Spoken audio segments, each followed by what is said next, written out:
गुरुर्ब्रह्मा गुरुर्विष्णु गुरुर्देव महेश्वर गुरु साक्षात परब्रह्म तस्मै श्री गुरुवे नमः।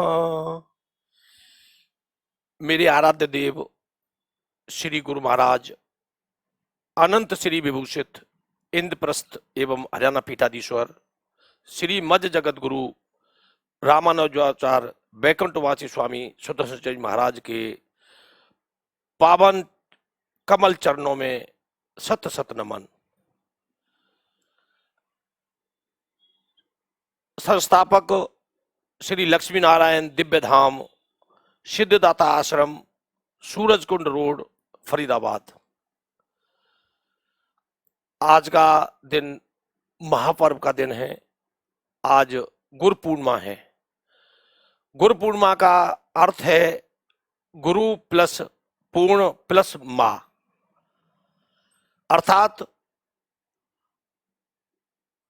सर्वप्रथम जो पूर्ण गुरु है वो मां है जो जन्म देती है बच्चों को। तत्पश्चात आध्यात्मिक जगत में जब हम प्रवेश करते हैं तो हमारे जो पूर्ण गुरु हैं वो गुरु महाराज हैं।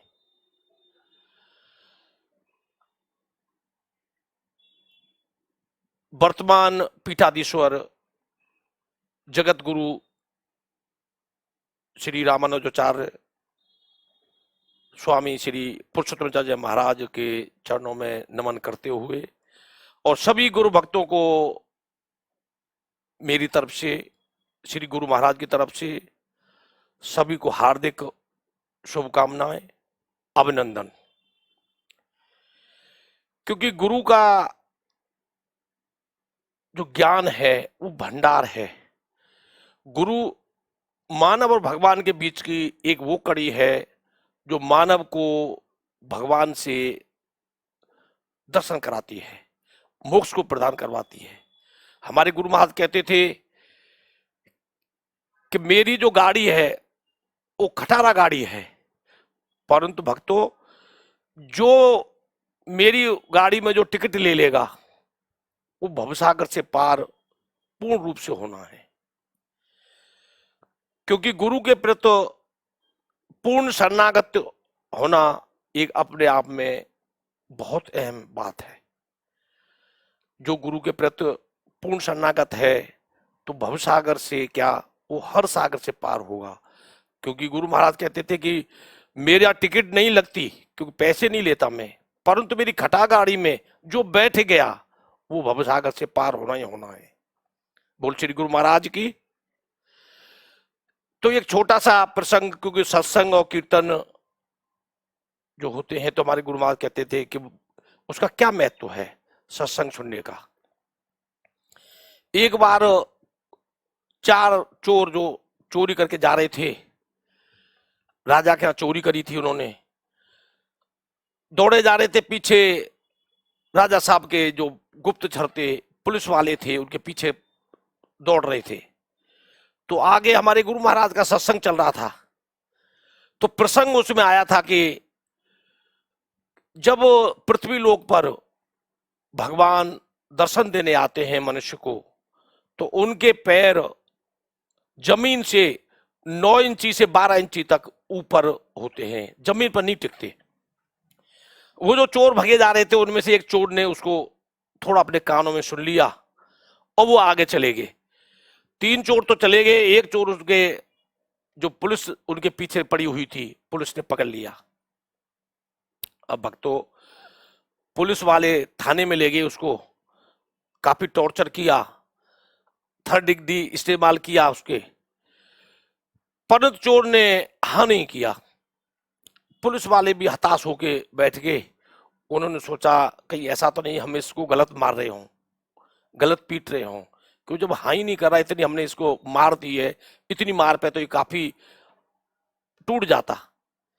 तो वहां बगल में ये थाने में एक वैश्य आती थी उनके पास, थानेदार साहब पास। तो उसने जब सुनी कि भाई ये चोर मतलब कुछ हाँ ही नहीं कर रहा चोरी के बारे में, तो वैश्या ने कहा ऐसा जी एक अवसर मेरे को दो। मैं इसको हाँ करवा दूंगी अगर इसने चोरी की होगी तो। उनका ठीक है जी, आप ले लो।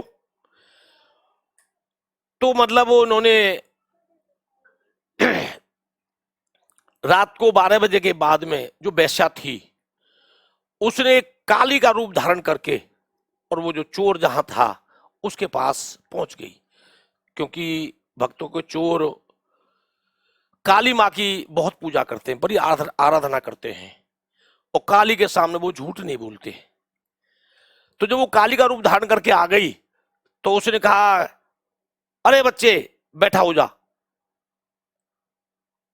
अब उस चोर ने देखा कि काली माँ खड़ी है, काली माँ खड़ी है, तो वो एकदम भावुक होके चरण स्पर्श किए दूर से ही अष्टांग प्रणाम करके।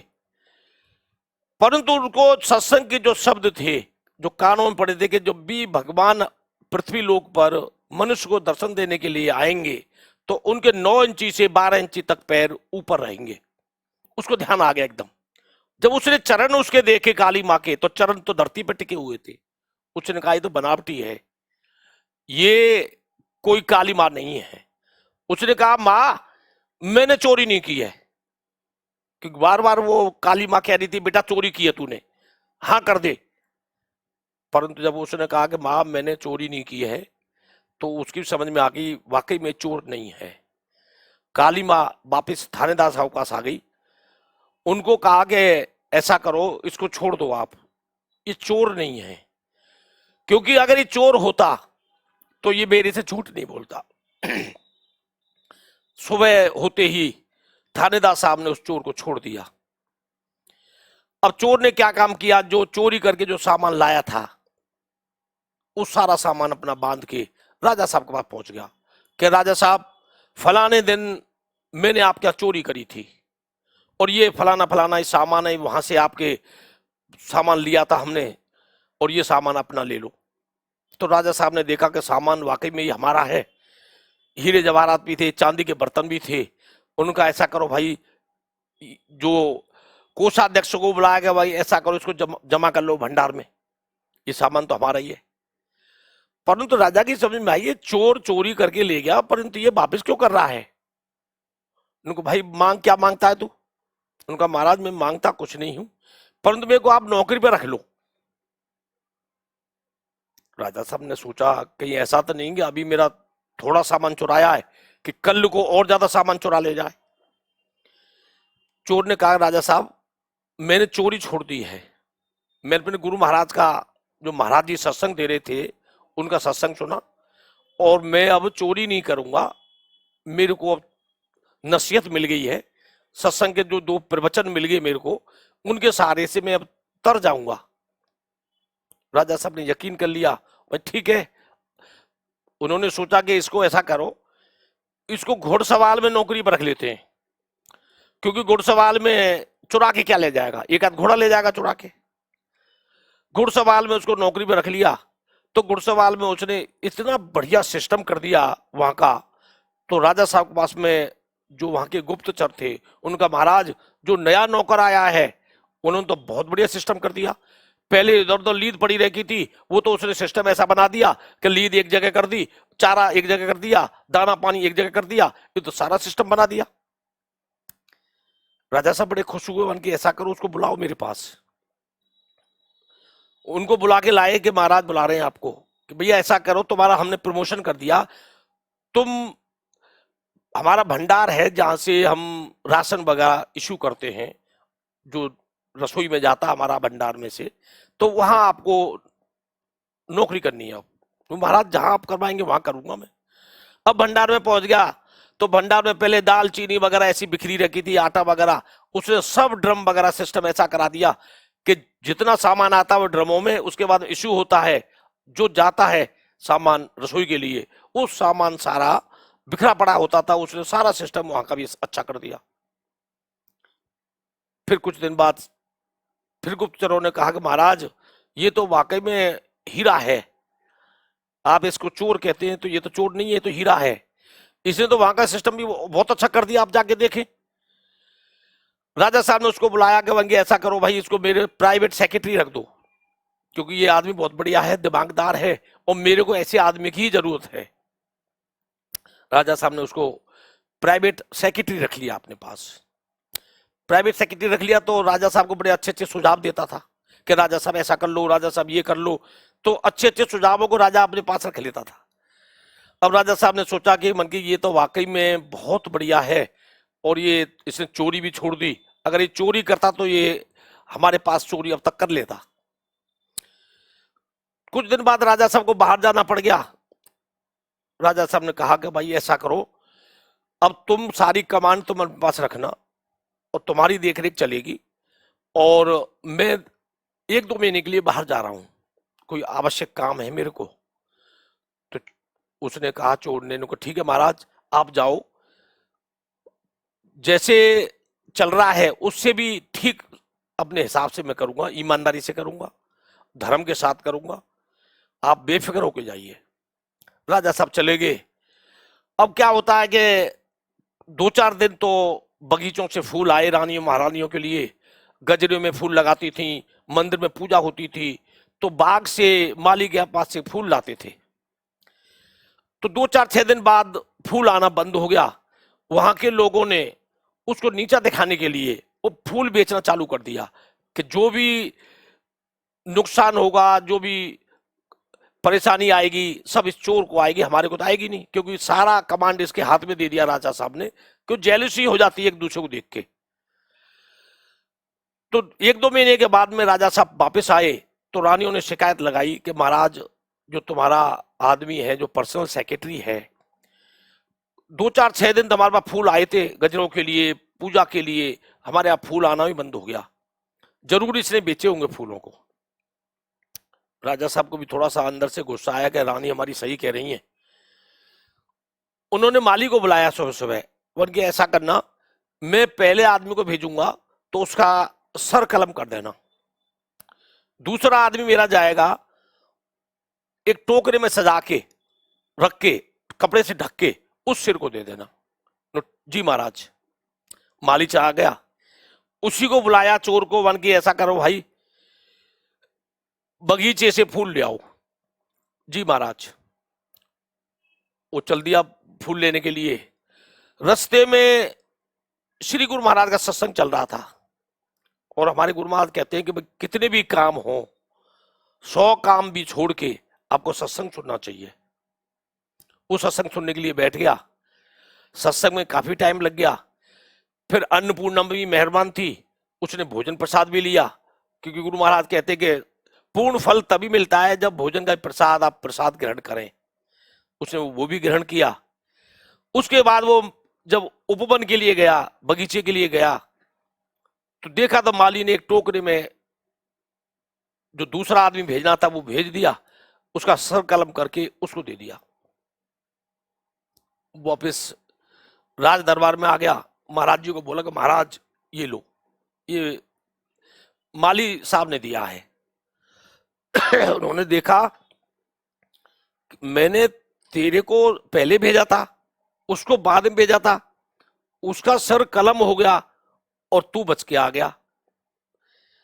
सिंहासन से नीचे उतर गए राजा साहब। राजा साहब बोले तेरे पैर कहाँ हैं? उनके पैरों को हाथ लगाया, उनको भाई ये बताओ तू बचा कैसे? चोर ने कहा महाराज मैं समझ में कुछ नहीं आ रहा, आप क्या कह रहे हैं? मैंने राजा साहब ने कहा कि मैंने तेरे को भेजा था, वहां पर तेरा सिर कलम होना था, परंतु इतनी देर रुका कहां? तो राजा साहब को चोर ने कहा महाराज मेरे आराध्य देव हैं श्री गुरु महाराज, उनका सत्संग चल रहा था, मैंने वहां सत्संग सुना, फिर भोजन का प्रसाद लिया, मैं वहीं बैठा रहा, माली के पास पहुंचा तो माली ने ये टोकरे में रख के आपको क्या दिया ये मैं नहीं जानता। उनके पगले, ये दूसरा आदमी मैंने भेजा था तेरा सिर लेने के लिए, दूसरा आदमी पहुंचा, माली ने समझा ये पहला आदमी आया है और दूसरा तू बाद में पहुंचा है। राजा साहब ने कहा कि भाई ऐसा करो महाराज, अब तुम सिंहासन में तुम बैठो और मैं जहां तुमने अपने नामदान तुमने लिया है, गुरु महाराज का स्मरण किया है या गुरु को धारण किया है, आप मेरे को वहां ले चलो। उस चोर ने गुरु महाराज के सानिध्य में जाके उनको खड़ा कर दिया, महाराज ये मेरे गुरु महाराज हैं जिनसे मैंने सत्संग सुना, जिन्होंने मेरी तकदीर बदल दी, चोर से एक राजा बना दिया, एक सम्राट राजा बनवा दिया, चक्रवर्ती राजा बना दिया। तो ये किसके प्रताप से बना, किसके महत्व से बना? ये केवल सत्संग के महत्व से, गुरु महाराज के प्रताप से। गुरु महाराज ने एक चोर को एक चक्रवर्ती राजा बना दिया और चक्रवर्ती राजा को अपना शिष्य बना लिया। तो ऐसे ही गुरु महाराज का प्रताप होता है। और गुरु महाराज चाहे सब कुछ कर सकते हैं, परंतु भक्त को भी, शिष्य को भी शरणागत होना जरूरी है। बोल श्री गुरु महाराज की जय। जय जय श्री राधे श्याम। जय जय श्री गुरुदेव भगवान। जय श्रीमन नारायण नारायण हरि नारायण हरि।